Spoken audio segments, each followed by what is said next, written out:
तैमूर मलिक साहब, अभी आप बात कर रहे थे तालपुर साहब के कोई लीगल एक्सपर्ट से हमें पूछना चाहिए। तैमूर मलिक साहब हैं, ये माहिर हैं बैनुल अक़वामी कानून के, फॉर्मर एग्जीक्यूटिव डायरेक्टर भी हैं research society of international law के।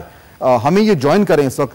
तैमूर मलिक साहब, ये जो अभी आप सुन भी रहे थे, तालपुर साहब ये बात कर रहे थे, इंटरनेशनली कोई शक व शुबा है या बिल्कुल मुकम्मल तौर पर सदर आसिफ अली जरदारी को इम्यूनिटी हासिल है, जिसका मतलब है कि स्विट्जरलैंड में उनके खिलाफ केसेस नहीं खुल सकते? Bottom line, is this correct?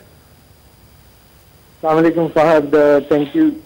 आपने कुछ बड़े इंपॉर्टेंट सवाल उनसे पूछ लिए हैं तालपुर साहब से। मैं सिर्फ ये इसमें कहना चाहूँगा कि बेशक इंटरनेशनल लॉ इस बारे में बिल्कुल क्लियर हैं।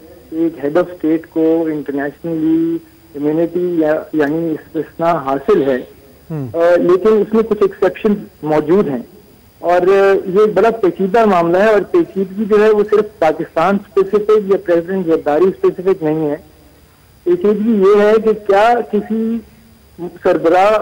सरबराह को किसी मुमलिकत के मुकम्मल इस्तिस्ना आजकल के जमाने में हासिल होनी चाहिए कि नहीं? नहीं, देखिए, एक तो है कि होनी चाहिए, लेकिन मौजूदा सूरत हाल में है इस्तिस्ना तो हासिल है, मतलब इसमें कोई डाउट नहीं है। इसमें कोई डाउट नहीं है, बिल्कुल हासिल है। जहां तक केसेस के रीओपन होने का सवाल है और इनकी इस्तिस्ना का सवाल है, ये दो मुख्तलिफ चीजें।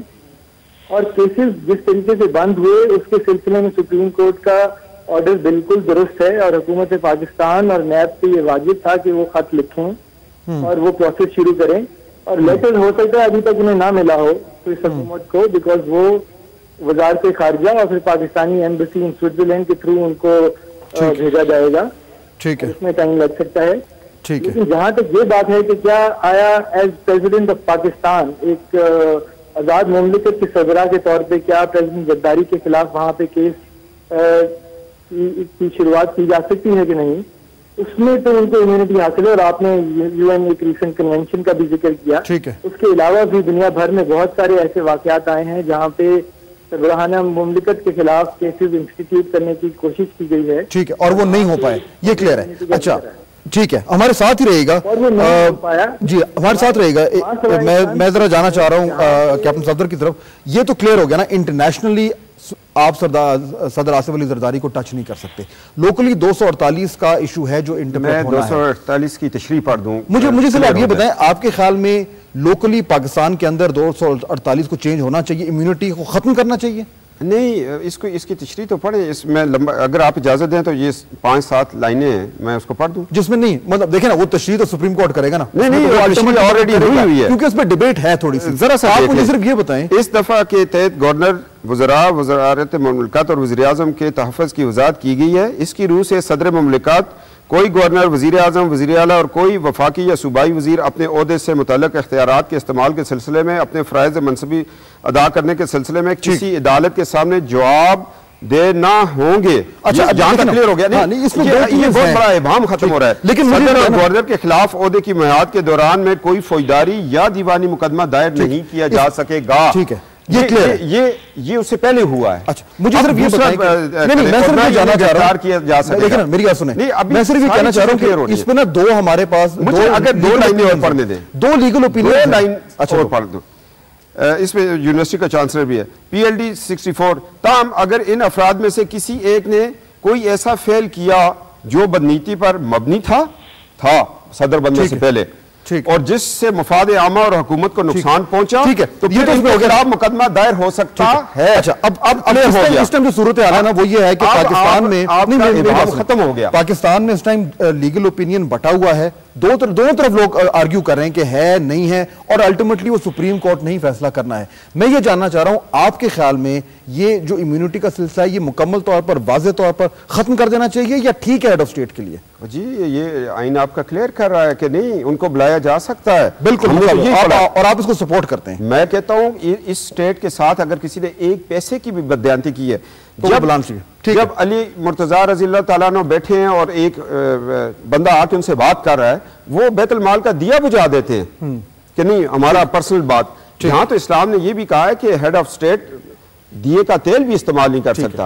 अगर हज़रत उमर फारूक से ये पूछा जा सकता है कि ये सलवार और कमीज का कपड़ा कहां से आया, उनसे बढ़ के तो कोई हमारे लिए मशरे ज़ात नहीं है। हैदर अली शाह साहब, इसका आप इस हवाले से आपका क्या ओपिनियन है? मैं भी उसके बाद तालपुर साहब का भी जाना चाहूंगा। 248 से इस्तिस्ना हासिल है नहीं है, ये डिबेट अभी चल रही है, और जैसा कि मैं कह रहा था कि सुप्रीम कोर्ट ने इसकी तशरीह करनी है। आपके ख्याल में, आपकी पार्टी के ख्याल में ये होना चाहिए इस्तिस्ना एक हेड ऑफ स्टेट के लिए, या सबको बराबर होना चाहिए? जी, अगर कानून में एक चीज लिखी हुई है, साफ सुथरा लिखी हुई है कि इस्तिस्ना हासिल है, तो ये वो इस्तिस्ना तो उसको दिया जाना चाहिए। अब सुप्रीम कोर्ट का जो फैसले आते हैं वो आने चाहिए, लेकिन सुप्रीम कोर्ट के फैसले बुनचाल की तरह नहीं आने चाहिए कि पूरे मुल्क में एक बुनचाल आ जाए कि कल क्या होगा और कल क्या होगा। हमारे मसाइल और भी है। अगर छोटी अदालतों को हम अभी देखें तो उसकी इस्लाह की बहुत जरूरत है, जिसमें गरीब लोग 20-20 साल से उसके मुकदमे चल रहे हैं और मुकदमे का फैसला नहीं होता। तो चीफ जस्टिस साहब के और भी अगर तमाम पाकिस्तान में इस तरह के जो केसेस हैं उसको एक्सपीडाइट करें और गरीब लोगों को इंसाफ ज्यादा मिले, तो मेरे ख्याल में तमाम पाकिस्तान को आसिफ जरदारी के केस से कोई ज्यादा दिलचस्पी नहीं है।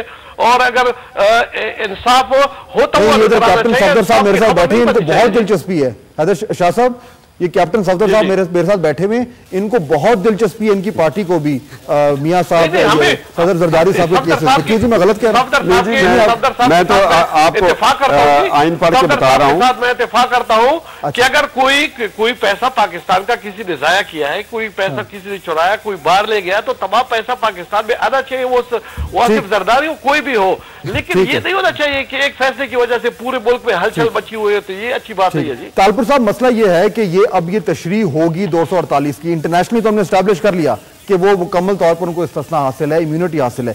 लोकली 248 की तशरीह होनी है, सुप्रीम कोर्ट करेगी। और ये $60 मिलियन का जो बार बार जिक्र आ रहा है, ये आज फिर आना शुरू हो गया है। दबाव तो होगा आपके ऊपर, क्या करेगी पार्टी? नहीं, मेरे ख्याल में अली शाह साहब ने भी तो वज़ीर आज़म को बुलाया था ना। ठीक है, मैं आप सफदर साहब ने बहुत ही हमारे ऑनरेबल कलीग हैं, इन्होंने जो ओपिनियन दी है, उन्होंने वो किताब पढ़ के, अपना कॉन्स्टिट्यूशन पढ़ के उनके हवाले से की है।